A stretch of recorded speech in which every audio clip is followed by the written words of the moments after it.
Pajtona deri dikon me parafolse, që avokatët duhet jenë në nivelin e detyrës kur ballafaqohen me raste të diskriminimit, mundet pala si laik që ta kuptoj se si është forma e diskriminimit e tij në një marrëdhënie të caktuar, qoftë në marrëdhënie punës, qoftë në marrëdhënie të tjera, dhe duhet jenë shumë më proaktive dhe avokatët që t'i adresojnë këto çështje në gjykatë kur lënda shkon apo përfaqësohen nga avokatët. Shumë raste përfaqësohen nga ndihma juridike, të cilat faktikisht nuk janë avokat. Kemi ndihmën juridike, Agjencioni i Ndihmës Juridike që tashti më është problematik në vete për adresimin e këtyre çështjeve, sidomos të grupeve të marginalizuara, për një arsye, për shkak se të njëjtit nëse të marrim të persona me aftësi të kufizuar, nëse kontestohet një akt, një ndërprerje në ndihmë sociale apo diçka tjetër, ajo duhet të adresohet në gjykatë dhe pastaj nga personat e Agjencionit për Ndihmë Juridike falas, dhe pastaj për ta mbrojtur një kontest nga ana e gjykatës duhet prapë personat nga ministria të angazhohen në cilësinë të avokatit shtetëror. Domethënë kemi dy edhe paditësin dhe të paditur nga njëjti institucion dhe kjo e zbe besimin e grupeve për të marrur shërbim të Agjencioni i Ndihmës Juridike falas, që nga ndryshimi i reformës që është bërë dhe ky agjencion tani më ka hyrë në kuadër të Ministrisë së Drejtësisë. Unë shoh më shumë që tani më palët të cilat janë palë të marginalizuara, sidomos grupet marginalizuara, orientohen më shumë të organizatët të shoqërisë civile dhe të avokatët në mënyrë që edhe avokatët përmes avokatëve të përfaqësohen sidomos përmes formës pro bono të përfaqësimit. Avokatët kanë për obligim edhe në bazë të ligjit për avokatin që të përfaqësojnë pro bono në këto raste dhe jam i vetëdijshëm domethënë duke filluar nga zyra jonë, po edhe nga avokatët e tjerë që e kryejnë këtë përgjegjësi, domethënë përfaqësojnë raste pro bono qoftë të persona me aftësi të kufizuara, qoftë të gjithë atyre që nuk kanë mundësi për të paguar tarifat e avokatëve dhe besoj me një angazhim edhe të avokatëve, po dhe të organizatave të shoqërisë civile, do të kemi një vetëdijsi më të madh dhe do të kemi një profesionalizëm më të madh në adresimin e këtyre rasteve. Nuk është që vetëm avokat nuk janë në nivel të kuptimit të diskriminimit, këtë probleme shohim edhe nga vetë gjyqtarët kur i trajtojnë rastet e diskriminimit, nuk e bëjnë këtë dallimin e barrës së provës që përmendi gëzimi më herët, ku i takon që që nuk është një aspekt general ku çdo herë paditësit i takon barra e provës, po në këtë rast kalon te i padituri. Kështu që nevojitet domethënë një vetëdijsi më i madh edhe të avokatët edhe të gjyqtarëve, po edhe të grupet të marginalizuara që të gjithë së bashku ta ngrisin vetëdijen për të adresuar këto çështje sa më shumë që të jetë mundur. Zonja Pira, po e shohim që një prej problemeve më të mëdha është edhe informimi i duhur edhe i vetë aktorëve institucional e po ashtu edhe i grupeve të marginalizuara për të drejtat që i kanë. Sa në këtë rast ju keni pa që janë të vetëdijshëm zyrtarët publik në lidhje me këto drejta në mënyrë që mos ndodhë diskriminimi? Fatkeqësisht jo në masën që do duhej të ishte.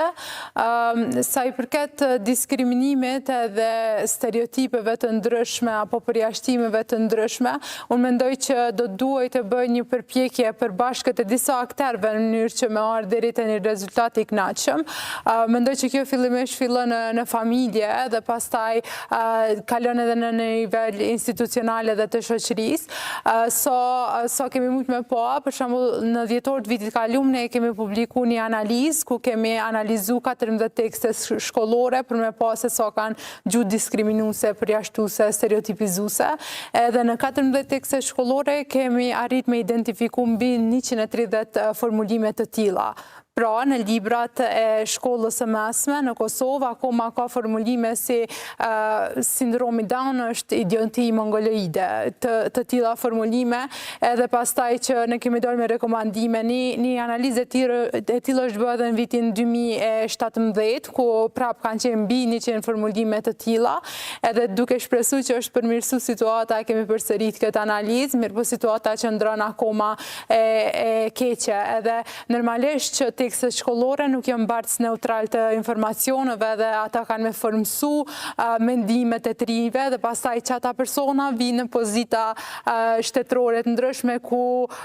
do të ndodhen është edhe para implementimit e ligjit për mbrojtje nga diskriminimi edhe nuk është që mund të presim shumë nga ata persona. Çka është me rëndësi është që të ketë trajnime të vazhdueshme për zyrtarë, të paktën për ata të cilët janë kompetent për të zbatuar këtë ligj dhe për t'i ofruar shërbime këtyre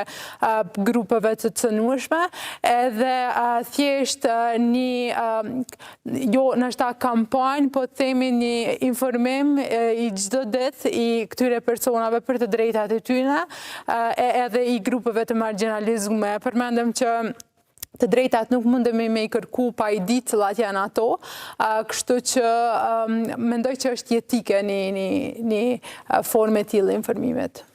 Faleminderit shumë, zotëri Qeli, u diskutu kjo pjesë edhe problemet që ekzistojnë për të informuar sa duhet pra gjitha grupet e marginalizuara për të drejtat e tyre. U përmendëm ndoshta fushatat në periudha të caktuara që mund të jetë një javë, një aktivitet. Si duhet zgjidhet ky problem? Çfarë fushata duhet ketë? Si mund të informohen sa më mirë grupet e marginalizuara për të kuptuar të drejtat e tyre, të cilat më pas edhe do të kërkojnë që të respektohen?